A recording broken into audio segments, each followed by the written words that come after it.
Coucou tout le monde, aujourd'hui ça y est, c'est le grand jour, on commence enfin le test des pinceaux de calligraphie. Vous avez assez entendu, je vous montre ça tout de suite.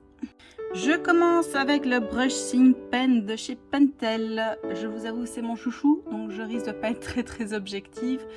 Je ne suis pas une pro de la calligraphie non plus, donc me jugez pas trop durement. Ils se vendent à l'unité au prix de 3 € en moyenne selon les magasins, donc c'est possible que le prix varie un petit peu, ne voulez pas si c'est pas totalement 3 €. La matière fait qu'on a une très bonne prise en main, il ne glisse pas, j'ai tendance même à dire qu'il adhère très bien au doigt. Il faut savoir aussi que ces feutres-là sont réalisés à 80% de produits recyclés, donc je trouve ça très bien au niveau écologique. Même si le petit point négatif c'est qu'ils ne sont pas rechargeables, mais bon, on leur en veut pas trop du coup vu que c'est fait avec des produits recyclés. Allez, on ne tarde plus, on teste ça.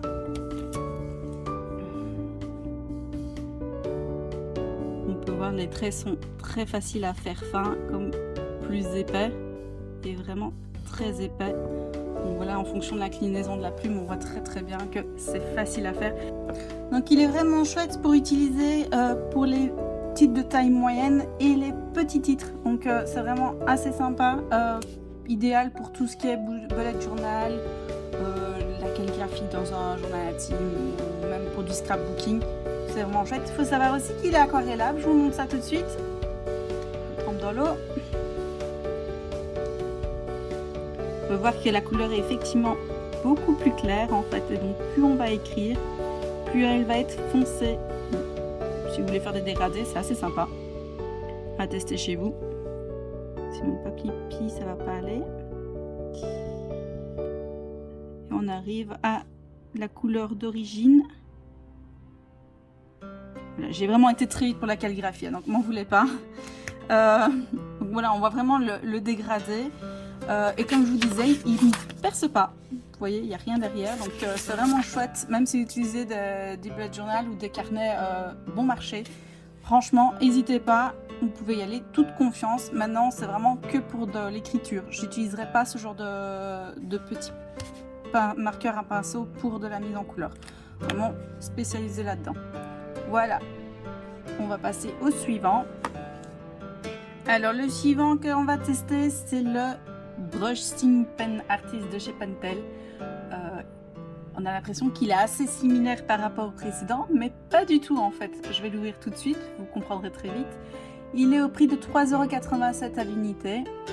Malheureusement, il n'y a que 12 couleurs disponibles pour le moment.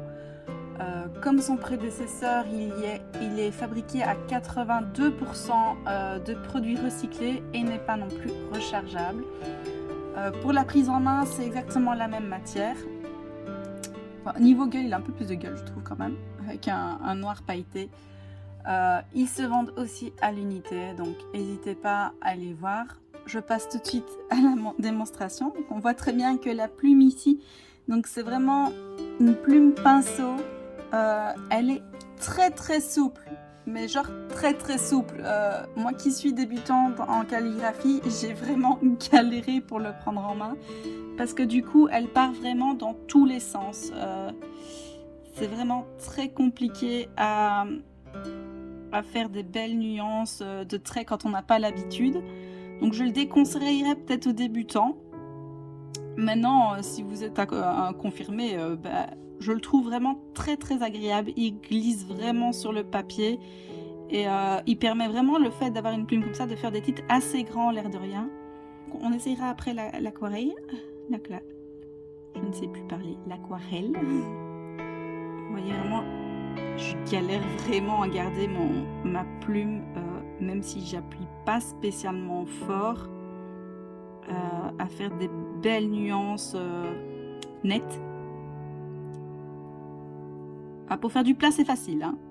On appuie un tout petit peu et ça nous fait un beau trait bien large, mais pour faire du fin, c'est là que ça se complique. Mais en tout cas, je la trouve c'est vraiment un outil que j'aurais envie d'apprendre à manier parce que la plume est vraiment très agréable. On peut vraiment faire des traits super fins vu la taille de la plume, comme très épais. Je vous montre quand même la taille du trait que ça peut faire. Voilà, donc on passe vraiment du très très fin au très très épais. Donc vraiment, c'est vraiment une plume assez sympa. Que je pense que je vais garder pour essayer d'apprendre à dompter. Je vais essayer de dompter l'animal, comme on dit.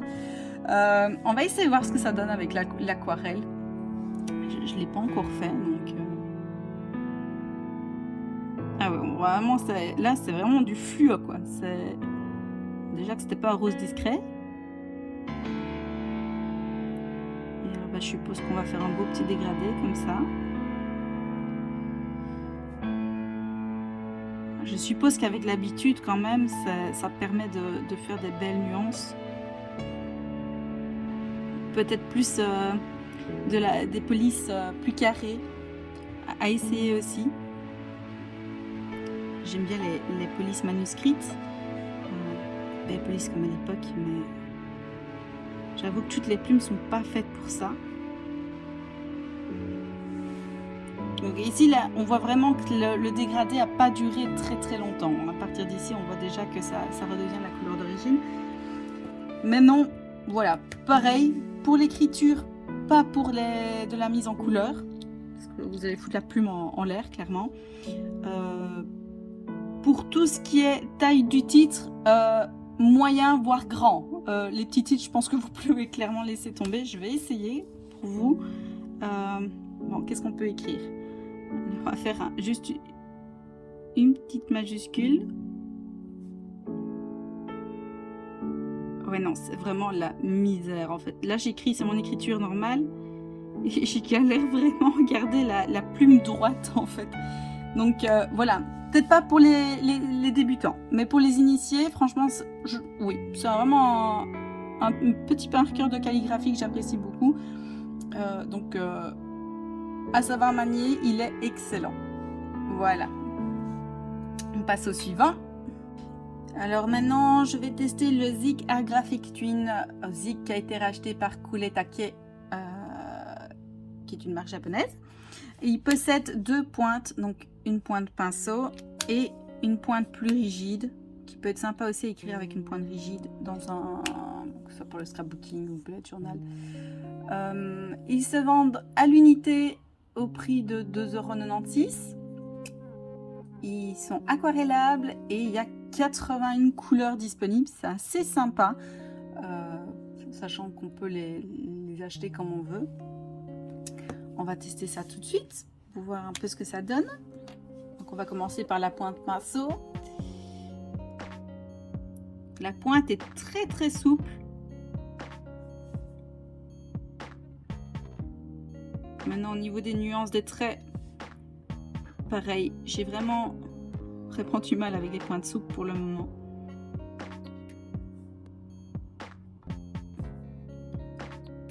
Alors la plume a tendance à accrocher le papier, d'ailleurs je sais pas si vous l'entendez, mais moi je l'entends crier sur le papier.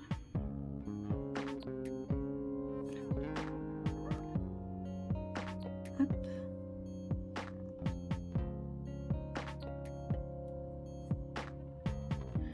Donc pareil, en tout cas avec cette plume là je ne ferai pas des petits titres, clairement c'est pour des titres moyens ou des grands titres. Peut-être qu'avec la plume petite, maintenant, oui, c'est vraiment une plume plus rigide, donc pour faire de la calligraphie ça ne sera pas top. Maintenant on peut faire justement la combinaison des plumes pour faire le titre et après écrire avec la petite pointe qui est très très agréable à écrire avec. Vraiment super sympa. Pareil, cette pointe-ci accroche aussi au papier. Hein. Donc, non, au niveau des nuances, je pense que c'est juste de l'entraînement. On sait quand même faire de très très belles nuances de traits. Donc, avec de l'entraînement, je pense qu'il n'y a vraiment pas de souci. Est-ce qu'il perce? Mon papier ne veut pas se retourner. Non, il ne perce pas du tout. Vous pouvez y aller sans problème. Pour de la mise en couleur, maintenant, est-ce que j'oserais utiliser ce genre de marqueur? Ah, il accroche vraiment très fort au papier, ça c'est marrant. Il ne perce pas non plus. clairement, vous pouvez y aller. Non, on aura peut-être tendance à avoir un petit peu... Oui, le papier a légèrement tendance à gondoler. Donc, essayez de ne pas faire de trop longues mises en couleur ou de trop grandes surfaces parce que sinon le papier va gondoler. On va tester l'aquarelle. Bon, déjà, j'espère que ça se va parce que le bleu, il est quand même assez clair.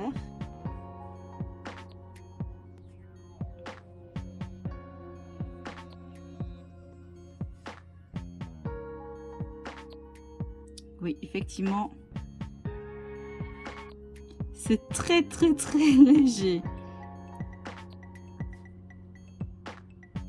Maintenant, il est vraiment très agréable à utiliser.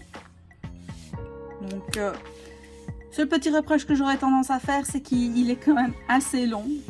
Donc, je vais passer le train. Du coup, voilà, moi personnellement, je préfère les stylos quand même un peu plus courts. Maintenant, c'est juste une préférence personnelle. Donc, voilà, le design est vraiment très sympa. Le marqueur a une très bonne prise en main. Donc, vraiment, j'ai quasi rien à lui reprocher. Mis à part le fait qu'il soit pas rechargeable. Ça, je trouve qu'ils sont vraiment très chouettes au niveau rapport qualité-prix. Passe au suivant. Je vais tester ici un marqueur qui m'a été conseillé sur beaucoup de forums et sur certains groupes de bullet journal sur Facebook.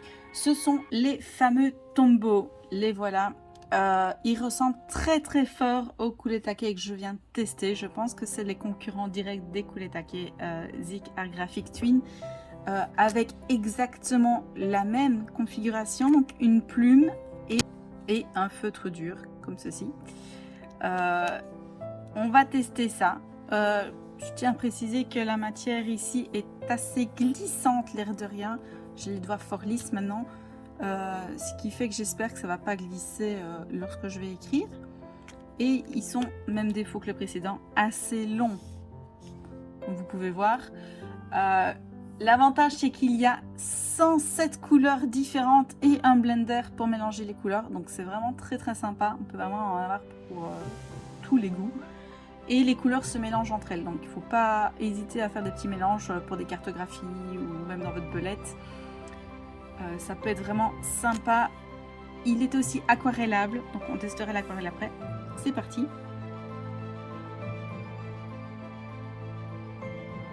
La plume est plus dure que sur le Kuretake, donc je trouve que c'est plus facile de la manier.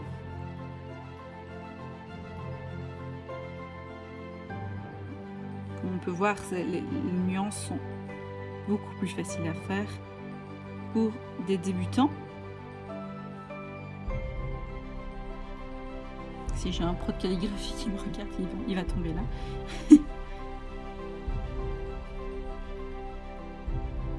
Les couleurs sont super pigmentées, c'est vraiment super beau. Niveau taille, je pense qu'on peut faire aussi bien des petits titres que des titres de taille moyenne. On va tester l'autre.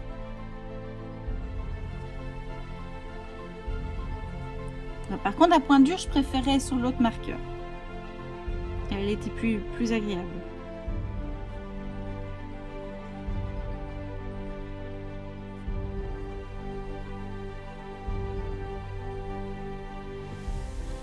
Elle est chouette quand même.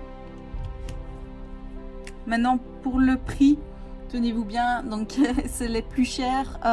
Pour un lot de 12, j'ai payé 37,63 €. Donc effectivement ils sont un peu plus chers que les autres que j'ai pu tester. Au niveau de l'aquarelle, on voit vraiment bien que la couleur s'est éclaircie.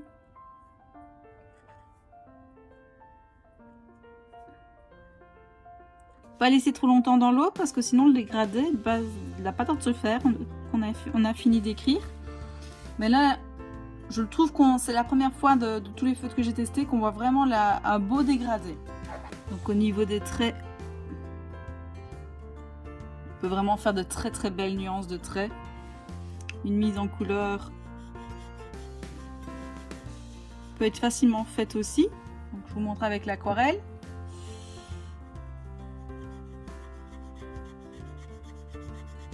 On voit vraiment très bien le dégradé, hein. C'est vraiment très chouette. Donc bah, mettez pas trop d'eau non plus parce que sinon ça a de nouveau tendance à un petit peu gondoler. Et ça ne perce pas. Comme on peut voir, c'est vraiment nickel aussi pour tout type de papier. C'est assez chouette comme feutre. Maintenant, je les trouve quand même un petit peu chers par rapport au Full et Sake qui est beaucoup moins cher quand même, l'air de rien. À voir avec le temps, la durée de vie. Là sur le coup je saurais pas le dire parce que je vais peut-être pas les utiliser tous tout le temps. Donc ceux qui ont testé, n'hésitez pas à me dire combien de temps peut durer un feutre Tombow. Et si c'est comme un Copic ou même un autre style, n'hésitez pas à me le dire en commentaire. Et on passe à la suite.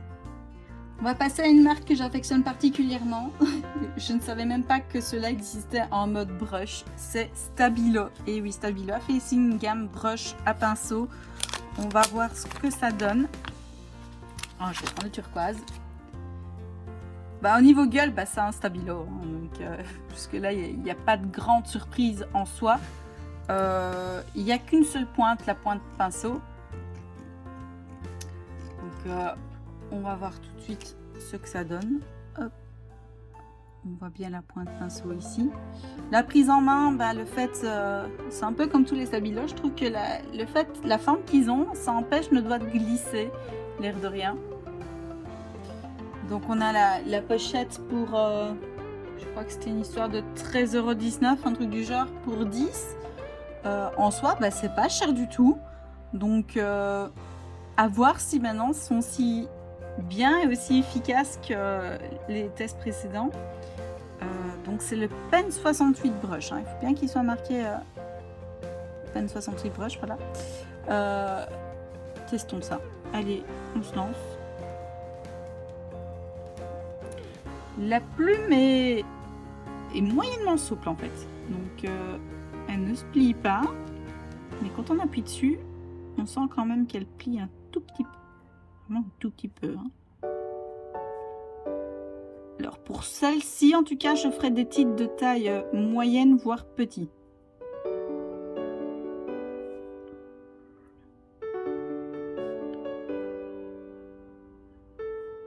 Désolée pour la calligraphie, je speed un petit peu comme ça, c'est pas trop long.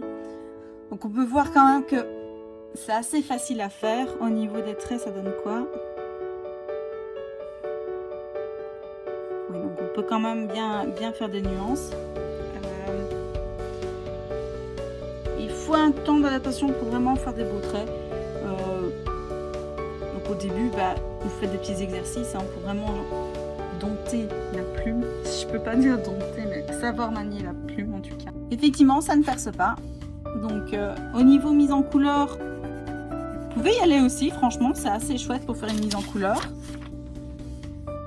Là, attention, ça perce un tout petit peu si vous insistez trop.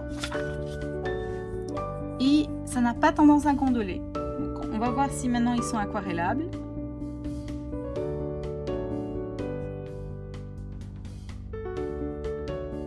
La tendance à diluer l'encre, l'eau.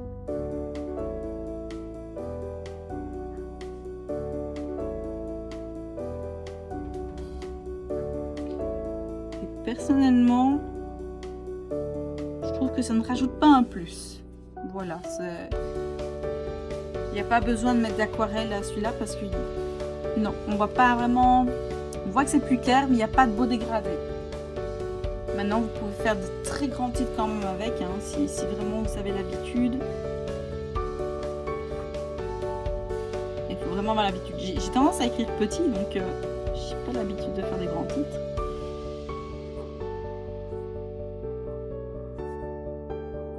Non, je pense qu'il y a vraiment moyen aussi de faire de très grands titres.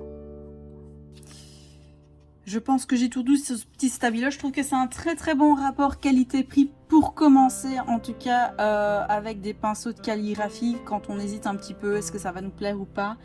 Est-ce que je saurais faire quelque chose avec ce type de marqueur? L'avantage, c'est qu'on peut faire aussi bien de la calligraphie que de la mise en couleur, comme aussi bien avec le Zig ou le Tombow. Donc c'est super agréable. Maintenant à voir la durée de vie, pareil. C'est maintenant Stabilo, je sais bien qu'en général ils mettent énormément d'encre dans leurs marqueurs. Il faut vraiment y aller pour les user. Donc je suis contente. Franchement, je trouve que c'est un bon petit feutre à avoir chez soi. On passe au suivant. Alors, on va tester un feutre qui me font de l'œil depuis pas mal de temps, l'air de rien. Je voulais vraiment les tester. Ce sont les écolines. Voilà, les brush pen écolines. J'ai pris le pack aquarelle. Je me suis laissée tenter. J'espère que ça va se voir au niveau de la vidéo. Le pack aquarelle était à 21,70 € pour les 10 feutres. Maintenant, il faut savoir qu'ils peuvent se vendre à l'unité selon certains magasins. C'était pas mon cas. Sinon, ils sont disponibles en 59 couleurs différentes. C'est quand même assez sympa pour un tel marqueur. Ils sont inodores. Il y en a beaucoup qui pensent que les écolines sentent quelque chose, mais ils ne sentent pas du tout. Et ils possèdent une belle grosse pointe pinceau. Donc, on va voir ce que ça donne. Attention, ceux-là ne sont pas aquarellables. Du coup, ne les mettez pas dans l'eau. Et ils ne sont pas non plus rechargeables. Il faut savoir que les travaux à base d'écolines, il faut les conserver dans le noir parce qu'ils ne résistent pas à la lumière. Donc ils risquent de décolorer avec le temps. On va voir ce que ça donne.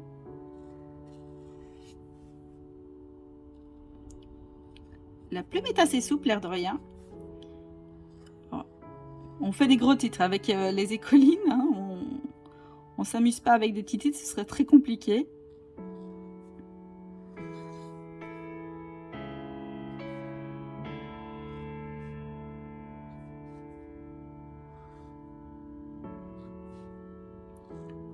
Je pense qu'il faut un certain temps d'adaptation pour savoir vraiment gérer la plume et un certain nombre d'exercices. Essayer de voir un petit peu. Ouais, donc les traits fins, c'est vraiment très difficile à faire. Je trouve quand même que l'encre est bien pigmentée, l'air de rien. Par contre, ça a tendance à faire gondoler le papier. Est-ce que ça perce? Non, ça perce pas du tout. Au niveau de l'accroche, il accroche bien le papier. Donc, on l'entend hein, que ça accroche quand même assez fort le papier. Prise en main est très agréable aussi, donc les doigts adhèrent bien, on n'a aucun problème là-dessus. Faut savoir que si la pointe sèche avec le temps, on peut restaurer la pointe avec de l'eau. Donc on humidifie légèrement la pointe et elle va reprendre vie. C'est un phénix. Du coup, c'est assez chouette. Si vous le laissez ouvert trop longtemps ou mal refermé, ça peut arriver. Donc voilà, c'est une petite astuce. Pour les écolines, personnellement j'en aurais pas l'usage parce que la pointe est beaucoup trop grosse et pour le bullet journal je fais jamais des titres aussi gros, donc ça peut être sympa par exemple peut-être pour le scrapbooking ou certaines mises en couleur. Maintenant prenez un papier adapté si vous faites une mise en couleur, sinon votre papier va totalement gondoler et ça va pas être agréable à travailler. Et voilà qui met un terme à notre première vidéo sur les feutres de calligraphie. N'hésitez pas à liker et à commenter. Un petit commentaire, ça fait toujours plaisir pour savoir ce que vous en avez pensé. Une seconde vidéo est en préparation, donc n'hésitez pas à vous abonner pour être tenu informé de toutes les nouveautés et peut-être de la date de ce futur test. Je vous dis à bientôt et passez une bonne journée.